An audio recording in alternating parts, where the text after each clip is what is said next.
Hey guys, my name is Elijah, and in this tutorial I will show you how to count cells with text. So simply just click on the cell where you want to count it, then just simply equals count and click on counter. Now simply select all of the cells where you want to count, and here it will press enter. And here it says 22, so 11 times 2 is 22. As you notice, this counted the whole sheet.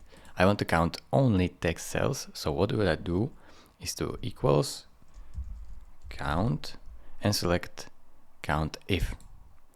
Now select the range and simply press comma or space, then this asterisk and this, and like so, enter. And now you should see 18. So it counted only the cells with text. Thank you very much for watching. If this video was helpful to you, consider subscribing and liking this video, and I will see you in the next tutorial. Bye bye.